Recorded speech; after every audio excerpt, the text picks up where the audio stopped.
Hey guys, welcome back to the channel. Hope you are all fine. And we all know that tomorrow our exam of FMO, that is Financial Market Operation, and hope your preparation for this is going well. And so let's talk about the amazing topic of FMO, that is SEBI. SEBI क्या है? Role, function and power and obligations of SEBI, or which is comes under section 3 of FMO. Let's discuss. So guys, SEBI that is stock exchange board of India एक regulatory authority है जो कि securities markets in India के लिए और 1988 में establish की गई थी और ये स्टैचुटरी पावर जिसे मिली थी 1992 में अंडर द सेक्शन और अंडर द सेबी एक्ट 1992। और जो सेबी एक क्रूशियल रोल प्ले करती है इन्वेस्टर्स के इंटरेस्ट को प्रोटेक्ट करने के लिए एंड फेयर प्रैक्टिसेस को प्रमोट करती है और सिक्योरिटी मार्केट्स को भी रेगुलेट करती है। So this is the overall introduction और we can say it is the meaning of SEBI. So let's discuss what are the objectives of SEBI. सबसे पहला ऑब्जेक्टिव है इन्वेस्टर्स के इंटरेस्ट को प्रोटेक्ट करना। वो कैसे? इंश्योर करती है कि इन्वेस्टर्स जो हैं वो फ्रॉडलेंट और अनफेयर प्रैक्टिसेस से कहीं एक्सप्लॉइट नहीं हो रहे। सो नेक्स्ट ऑब्जेक्टिव है promoting fair practices. Transparency and security market में अकाउंटेबिलिटी को फॉस्टर करने से हमारे जो प्रैक्टिसेस हैं वो फेयर प्रमोट होती हैं। फॉस्टर ट्रांसपेरेंसी मीन्स जितनी भी ट्रेड प्रैक्टिसेस हैं उनमें ट्रांसपेरेंसी ब्रिंग करनी और जो सिक्योरिटीज मार्केट है वो अकाउंटेबल हो सेबी के लिए कोई भी अगर फ्रॉड कंसेप्ट उन्होंने किया गया तो। Regulate market intermediaries. सेबी के फंक्शंस को और ज़्यादा अच्छे से रेगुलेट करने के लिए जो सेबी है वो इंटरमीडियरीज भी रेगुलेट करती है। इंटरमीडियरीज कौन कौन से आते हैं? जैसे कि stock brokers, mutual funds, depositories and other market participants. So next हमारा है developing the securities market. Facilitate करती है मॉडर्नाइजेशन और सिक्योरिटी मार्केट इंफ्रास्ट्रक्चर की ग्रोथ में और इंश्योर करती है market stability. Prevent practices like insider trading, price rigging and other activities that destabilize the market।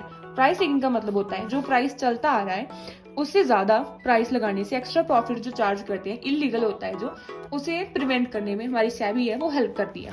So this are the main 5 objectives of SEBI. You can note in your notebook और take pause the video and you can also take the screenshot and never forget to subscribe my channel. So next हमारे आते हैं functions and it's very important. कभी कभार exam में के लिए functions पर भी क्वेश्चन पूछा जाता है, what are the functions of SEBI.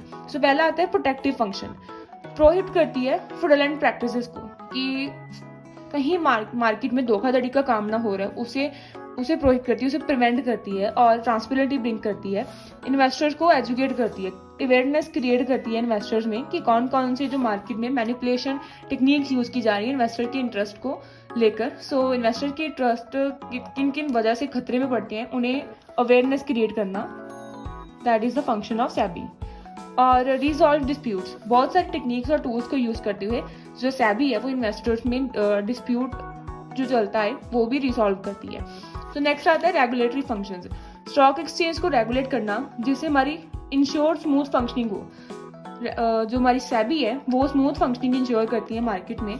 और द नेक्स्ट रेगुलेटरी फंक्शन मेरा दूसरा फंक्शन आता है register and monitor market intermediaries. इसमें आते हैं हमारे stock brokers, portfolio managers and depository participants. The next is frame regulations. Guidelines issue करती है ताकि लिस्टेड कंपनीज में फुल डिस्क्लोजर हो और कॉम्प्लायंस किए जाए। Function of SEBI is development function. So इसमें वो इंट्रोड्यूस करती है मॉडर्न टेक्नोलॉजी में। So guys, paper work reduce करने के लिए हमारी डिजिटलाइजेशन इंकरेज करती है और सिक्योरिटीज ट्रांजैक्शन में ऑटोमेशन भी यूज करती है, यानी कि एआई एंड ब्लॉकचेन। आप अगर चाहें तो एआई और ब्लॉकचेन को एज अ एग्जाम्पल लिख सकते हैं, इस पर एग्जामिनर पर इंप्रेशन भी अच्छा बढ़ेगा। Next is improve market access. Mutual funds को प्रमोट करती है, ट्रेडेड फंड्स को भी एक्सचेंज करती है और अदर इनोवेटिव प्रोडक्ट्स को भी लेकर आती है। और नेक्स्ट है ट्रेनिंग प्रोग्राम्स। इसी में डेवलपमेंट के फंक्शन में आता है training programmes. Training session conduct करती है इंटरमीडियरी से और इन्वेस्टर ताकि वो अपनी एफिशिएंसी है वो और ज़्यादा बढ़ा सके। सो ये हमारे फंक्शन। नेक्स्ट है पावर्स ऑफ सेबी। वो आती है हमारी powers of SEBI comes under SEBI act 1992। सबसे पहले आते हैं हमारे क्वाजी लेजिस्लेटिव पावर्स। इसमें क्या होता है, वो रूल्स एंड रेगुलेशंस को फ्रेम करती है मार्केट पार्टिसिपेंट के लिए. Participants include depositories and issuers, investors. Examples आते हैं जैसे कि सेबी इनसाइडर ट्रेडिंग रेगुलेशंस, जितनी भी ट्रेडिंग होती है उनके लिए रेगुलेशन बनाती है. म्यूचुअल फंड्स रेगुलेशन भी बनाती है. अब आता है क्वेजी एग्जीक्यूटिव पावर्स. जब फ्रेम करने के बाद उसे एग्जीक्यूट करना, रेगुलेशन को इन्फोर्स करती है. वो कैसे? इंस्पेक्शन और इन्वेस्टमेंट को कंडक्ट करने से, इंस्पेक्शन एंड इन्वेस्टिगेशन को कंडक्ट करने से रेगुलेशंस को इन्फोर्स करती है.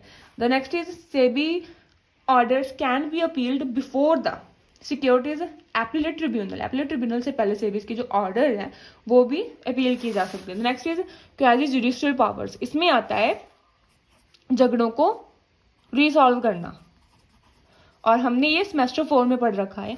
जैसे कि हमने आई थिंक कंपनीज लॉ और कमर्शियल लॉ में पढ़ा था. और नेक्स्ट हमारा आता है इन्वेस्टिगेटिव पावर्स. आप चाहे तो वो जो जुडिशियल पावर्स में इंक्लूड कर सकते हैं, यूरी में इंक्लूड कर सकते हैं. वो कौन कौन से फंक्शन करती है लेंथ बनाने के लिए. वैसे जरूरत नहीं है, आप एज अ पॉइंट लिख सकते हैं कि जो हमारी सेबी है वो झगड़ों को रिजॉल्व करती है, हर एक यूरी भी क्रिएट करती है, और ज़्यादा अगर पड़े तो कोर्ट में भी वो केस लेकर जाती है. Next is investigative powers. SEBI के पास ये पावर है कि वो जब चाहे जहाँ चाहे इन्वेस्टिगेट कर सकती है, जब सेबी को लगे कि जहाँ पर कोई गड़बड़ है. Powers to impose penalties. जो फ्रॉड्स एंड ऐसी कोई मैनिपुलेशन एक्ट करते हैं, सेबी के पास पावर होती है कि वो पेनल्टीज भी चार्ज करे. Powers to guidelines, issue guidelines. SEBI के पास पावर होती है कि वो गाइडलाइंस इशू करे different kinds of share holders के लिए, डिफरेंट काइंड्स ऑफ इन्वेस्टर्स के लिए. अब आता है हमारा SEBI's role in securities market. इसमें सबसे बड़ा पॉइंट है investor protection. Retail and institutional investors के इंटरेस्ट को प्रोटेक्ट करना is the role of SEBI. Market regulation, maintain fair, transparent, efficient market को मेंटेन करना, और facilitate growth, capital formation and market innovation को इनकरेज करना. प्रिवेंटिव माल प्रैक्टिसेस, इंश्योर करना कि मार्केट में एथिकल कंडक्ट्स हों और एंड फ्रॉड को प्रिवेंट करना सिक्योरिटीज मार्केट में. स्ट्रेंथनिंग गवर्नेंस, इंश्योर और इन्फोर्स करना corporate governance standards listed entities के लिए. So this is the concept of SEBI and hope you all find. You can also include the benefits in it, and benefits आप अपने according कुछ भी लिख सकते हैं, जैसे ट्रांसपेरेंसी करना, बहुत सारे बेनिफिट्स उसकी ऑब्जेक्टिव्स, रोल, पावर्स के लेकर, कि जैसे SEBI है वो क्या करती है, ट्रांसपेरेंसी सिस्टम में लेकर आती है. बहुत सारे जो म्यूचुअल फंड्स, जैसे हमारा अगला टॉपिक ही है म्यूचुअल फंड्स, वो भी सेबी लेकर आई है. और सेबी जो है पेनल्टीज भी चार्ज करती है. सेबी ग्रोथ में भी हेल्प करती है, और इससे आप चाहे तो लाइन बनाकर लिख सकते हैं और पॉइंट वाइज भी लिख सकते हैं. बहुत सारी लाइन बन सकती है, और नेक्स्ट लास्ट में आप कंक्लूजन लिख सकते हैं. So guys, this is the whole concept of SEBI, और I think this is the best explanation and notes. So if you facing any kind of doubt, then you can comment and pause the video, and आप इसे अपनी notebook पर note कर सकते हैं और screenshot ले सकती हैं. Thank you and have a nice day, and now don't forget to subscribe my channel. I am telling again. Thank you.